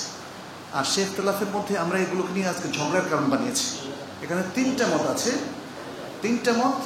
সূরা ফাতিহা ইমামের পিছনে পড়া লাগবে না, একটা মত। দ্বিতীয় মত হচ্ছে সূরা ফাতিহা ইমামের পিছনে সর্বাবস্থায় পড়া লাগবে, ইমাম জোরে পড়া না আস্তে পড়া। তৃতীয় মতটা হচ্ছে সূরা ফাতিহা ইমাম যদি জোরে পড়েন তাহলে পড়া লাগবে না, আস্তে পড়লে পড়া লাগবে। তবে হাদিসের দৃষ্টিতে আমাদের কাছে, আমার কাছে এবং আরো অনেকের কাছে, শেখ বিন বাজ এবং আরো অনেকেই আছেন, তাদের কাছে সর্বাবস্থায় পড়ার দলিলটাই বেশি শক্তিশালী। এই আল্লাহ নামাজের জিকিরটা করা যাবে না কেন? আল্লাহ নামের জিকিরটা করা যাবে কিনা আমার বুঝে আসে না। তাহলে আমি বুঝাতে ব্যর্থ হয়েছিলাম। ব্যর্থতা আমার, আল্লাহর নয়, কোরআনের নয়। কারণ হলো জিকির হচ্ছে ইবাদত। জিকিরের ভাষা দুরকম। যেই ভাষাটা আপনি রিচুয়াল করে নিয়েছেন, নিয়ম এবং আদব এবং সিস্টেম করে নিয়েছেন, এটা হলো একটা প্রকার। আর একটা হচ্ছে ওপেন, আল্লাহ তোমাকে আমি ভালোবাসি বাংলায় বললাম, এটা একটা জিকির, কিন্তু এটা কিন্তু জায়েজ। কিন্তু যদি বলি প্রতিদিন এশার পরে আকাশের দিকে তাকিয়ে যদি বলে আল্লাহ তোমাকে আমি ভালোবাসি, বলেন এটা কি বেদাত হবে না? তাহলে ওপেন জিনিসগুলোকে ফিক্স করে রিচুয়াল হিসেবে চালিয়ে দিলে এটা হবে বেদাত। কখন? যখন এর পক্ষে কোনো দলিল থাকবে না। তাহলে আপনি যে আল্লাহ আল্লাহ জিকির করছেন এটাকে রিচুয়াল বানিয়ে দলিল কি? আপনি হয়তো বলবেন কোরআনে বলছে আল্লাহকে বেশি বেশি স্মরণ করো, এটাই তো দলিল। কিন্তু কোরআনের ব্যাখ্যা আপনি কি রাসূল সাল্লাল্লাহু আলাইহি ওয়াসাল্লাম জীবন থেকে নেবেন না? রাসূল সাল্লাল্লাহু আলাইহি ওয়াসাল্লাম তার পুরো জীবনে শুধু আল্লাহ আল্লাহ জিকির করেছেন, দেখান একবার, দেখালে হবে, দুইবার লাগবে না, একটা সহিহ হাদিস দেখান। আপনি এমনি হঠাৎ করে যদি বলেন আল্লাহ বললেন, আমি এটাকে নিষেধ করছি না, কিন্তু খেয়াল করেন মন থেকে বের হয়ে গেল আল্লাহ, এটা নিষেধ করছি না, কিন্তু আল্লাহ আল্লাহ আল্লাহ আল্লাহ আল্লাহ এই যে জিকিরটা করছেন এটা আপনি একটু রিচুয়াল বানিয়ে নিয়েছেন। এর দলিল কি? সারাক্ষণ এভাবে জিকির করে যাবেন? আমি আশা করবো যে আমাদের ভাইরা বোঝার চেষ্টা করবে না কি এখানে বোঝার কিছু আছে। বুঝ শক্তি কম থাকলে বুঝে আসবে না, অথবা আমারও বোঝানোর শক্তি কম থাকলে বুঝে আসবে না, অন্যদের এটা হতে পারে। আল্লাহকে সৃষ্টি না করলে কিছু সৃষ্টি করা হতো না। হাদিসটি কতটুকু সত্য? আল্লাহকে সৃষ্টি না করলে আল্লাহ রাসূলকে, কিন্তু এখানে আল্লাহকে বলছে। যাই হোক, আল্লাহ রাসূল সাল্লাল্লাহু আলাইহি ওয়াসাল্লাম সৃষ্টি না করলে কিছু সৃষ্টি হতো না। আমার যতটুকু মনে পড়ে মুফতি আব্দুল মালিকের একটা বই বেরিয়েছে, ওখানে এটাকে জাল হাদিস হিসেবে উল্লেখ করেছে মুফতি আব্দুল মালিক। আমাদের নবী সাল্লাল্লাহু আলাইহি ওয়াসাল্লাম মৃত্যুর পর কি ইসলামিক খেলাফত প্রতিষ্ঠিত হয়েছিল যেভাবে আমাদের নবী চেয়েছিল? হ্যাঁ, হয়েছিল। কারণ নবী সাল্লাল্লাহু আলাইহি ওয়াসাল্লাম চেয়েছিলেন, অনেকগুলো ইন্ডিকেশন আছে তার মৃত্যুর পর আবু বকর রাদিয়াল্লাহু তাআলা আনহু খলিফা হোক। এটা হয়েছে কিনা? হয়েছে। আবু বকর রাদিয়াল্লাহু তাআলা আনহুর খেলাফত নিয়ে কারো কি কোনো ইখতিলাফ ছিল? হয়েছিল। তারপরে কোথাও কোথাও উম্মার মধ্যে কোনো কোনো দুষ্কৃতিকারী কর্তৃক কিছু ঘটনা ঘটেছে, সেটার জন্য কি ইসলাম দায়ী? মানুষ যতদিন এই পৃথিবীতে থাকবে ততদিন দুষ্কৃতি কিছু কাজ চলতেই থাকবে। তবে তার রেমেডির জন্য কোরআন ব্যবস্থা করে দিয়েছে, সুন্দর দিক নির্দেশনা দিয়েছে, সেটা আমাদের পরিপালন করতে হবে। যেমন ওসমান ইবনে আফফান রাদিয়াল্লাহু তাআলা আনহুকে হত্যা করেছে মুসলমানরা না, যাদেরকে খাওয়ারেজ বলা হয়। আলী রাদিয়াল্লাহু তাআলা আনহুকে হত্যা করেছে শেখ খারিজিরা। যুগে যুগে এরকম বেশ কিছু বিভ্রান্ত লোক ছিল। সাহাবীদের কি অন্ধভাবে অনুসরণ করা যাবে? আপনি কি অন্ধভাবে অনুসরণ করবেন? আল্লাহ কোরআন দিয়ে বলছেন ফাসআলু আহলা যিকরি ইন কুনতুম লা তা'লামুন বিল বায়িনাতি ওয়াজ যুবুর। আমাদেরকে শেখানো হয়েছে আমল করবেন জেনে, আমল করুন, দাওয়াত দেবেন জেনে, কথা বলবেন জেনে। কুল হাযিহি সাবিলি আদউ ইলাল্লাহ ইলাল্লাহ আলা বাসীরা আনা ওয়া মান ইত্তাবা'আনি। বলে এই হচ্ছে আমার পথ, আমি জেনে বুঝে কথা বলি, দাওয়াত দেই, আমি এবং আমার যারা অনুসরণ করে। আমরা কি সবাই রাসূল সাল্লাল্লাহু আলাইহি ওয়াসাল্লাম অনুসারী না? তাহলে জেনে বুঝে করতে হবে, অন্ধ না। আল্লাহ অন্ধ করেননি, আল্লাহ চোখও দিয়েছেন, বুদ্ধিও দিয়েছেন, আবার জ্ঞান অর্জনের সুযোগও দিয়েছেন। অতএব অন্ধভাবে অনুকরণ করার কোনো প্রয়োজন নেই। এমনকি রাসূলুল্লাহ সাল্লাল্লাহু আলাইহি ওয়াসাল্লামকে আপনি অন্ধভাবে কেমনে অনুকরণ করবেন না জেনে?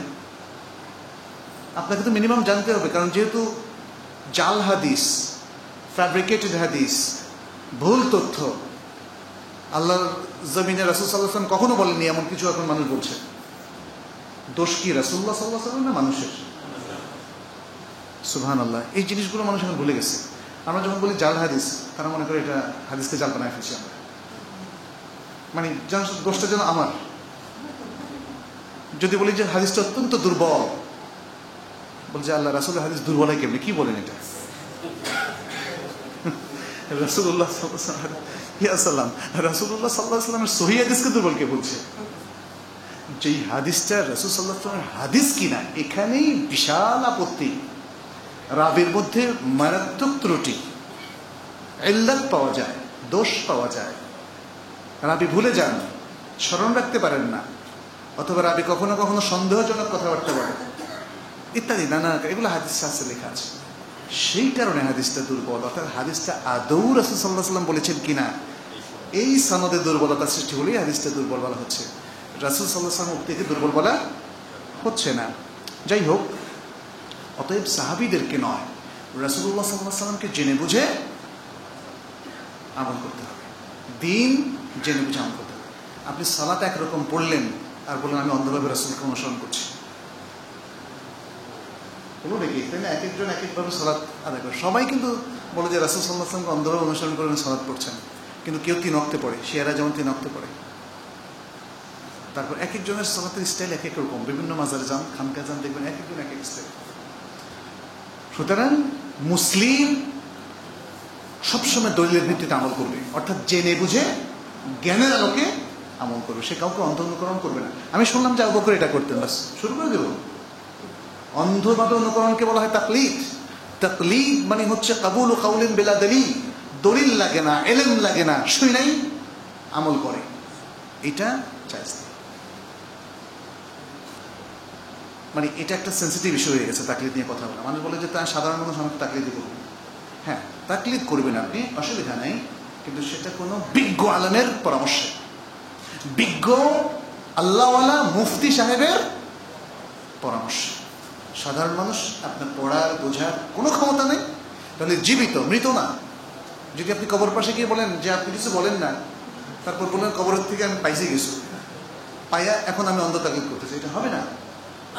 জীবিত, এটা হাসিয়াতে ইবনে আবিদিনের মধ্যে ইবনে আবিদিন উল্লেখ করেছেন, সাধারণ মানুষ জীবিত মুহাক্কিক এক্সপার্ট বিশেষজ্ঞ মুফতির অনুসরণ করবে। এটা ইবনে আবিদিন হানাফি মাযহাবের বিখ্যাত একজন আলেম। কোনো ডাক্তার ইঞ্জিনিয়ার যদি মদিনার ইসলামিক বিশ্ববিদ্যালয়ে পড়তে কি পারবে? যদি তার প্রবল আগ্রহ থাকে ইসলামকে জানার এবং জানানোর, কোনো রেস্ট্রিকশন আছে কি? যদি আরবি ভাষা জানা থাকে। এখন তো কিছু রেস্ট্রিকশন আছে, বিশেষ করে ব্যাচেলর ডিগ্রিতে ভর্তি হওয়ার ক্ষেত্রে বয়সের একটা বার আছে, 22 বছর এর বেশি হতে পারবে না। তো কিন্তু মাস্টার্স কিংবা উচ্চতর আপনি পড়তে পারেন। এখন অনেক সুযোগ অবারিত হচ্ছে, পৃথিবীর প্রায় সব দেশেই আপনার ইন্টারমিডিয়েটের পরে বেশি গ্যাপ হয়ে গেলে অনার্সে ব্যাচেলরে অনেকে ভর্তি করা হয়, তখন ওপেন সিস্টেমে পড়তে হয়, ওপেন ইউনিভার্সিটি সিস্টেমে পড়তে হয়। আর যদি রেগুলার ইউনিভার্সিটিতে পড়তে চান তাহলে ব্যাচেলরটা আপনি দ্রুত পড়তে হবে, দ্রুত নয়, ভর্তি 2 বছরের মধ্যে ভর্তি হতে হবে, 2 বা 3 বছরের মধ্যে। মদিনা ইউনিভার্সিটিতে আপনার ইন্টারমিডিয়েটের পর খুব দ্রুত যদি ব্যাচেলর ডিগ্রিতে ভর্তি হন তাহলে আপনি চালাতে পারবেন, আর তা না হলে আপনি মাস্টার্সে অ্যাডমিশন নিতে পারেন। তবে ডাক্তারি ডিসিপ্লিন থেকে ইসলামিক স্টাডিজের ডিসিপ্লিনে মাস্টার্সে হয়তো সেখানে চান্স পাওয়াটা একটু কঠিনই হবে আর কি। আর এখন কিছু প্রাইভেট ইউনিভার্সিটি হচ্ছে, দেখা যায় নেটে সব কিছু তথ্য আছে, নেটে আপনারা ঘেটে জানতে পারেন। শেখ বলেছেন কোনো মুসলিমকে ঘৃণা করে বা হিংসা করে তা আচ্ছা, কোনো মুসলিমকে ঘৃণা করে বা হিংসা করে তা আল্লাহ ক্ষমা করবে না, কিন্তু যে সকল মুসলিম খারাপ কাজ করে, নামাজ রোজা করে না, মসজিদের টাকা মারে, তাদের ঘৃণা করা যাবে কি? আচ্ছা, এখানে আসলে ওই যে আমার মনে হয় নাসরুল শাবান একটা হাদিসের ক্ষেত্রে তিনি বলেছেন, তাই না, ইল্লা মুশরিক আও মুশাহিন। হ্যাঁ, তো মুশাহিন হচ্ছে আসলে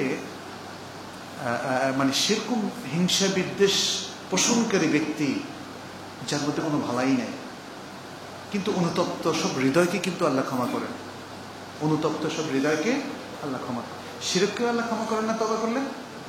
শিরিক থেকে তওবা করার অর্থ কি? সে তওবা করে ইসলামে দাখিল হয়ে যাবে, সে আর শিরিক করবে না। যদি এটাই না থাকে তাহলে তো সাহাবারা কেন মুসলিম হলেন, তাই না? এরকম যদি ঘৃণা বিদ্বেষ করে কারো ক্ষতি করে থাকে ব্যক্তির, তাহলে ওই ব্যক্তি থেকে ক্ষমা সে চেয়ে নিয়ে আল্লাহর কাছে ক্ষমা পেতে পারে। অতএব শায়েখ যেটা বলেছেন সেটা বুঝতে হবে। শেখ এটা বলেননি যে চিরস্থায়ীভাবে এদের ক্ষমার পথ রুদ্ধ হয়ে যায়, কিন্তু বলেননি, বলেছেন এখনো যারা হিংসা বিদ্বেষের মধ্যে নিয়োজিত আছে, এখনো যারা শিরিক চালিয়েই যাচ্ছে, সংশোধন হচ্ছে না, আল্লাহ তাআলা এই রাত্রে তাদেরকে ক্ষমা করেন না, এটা শুধু বলেছেন।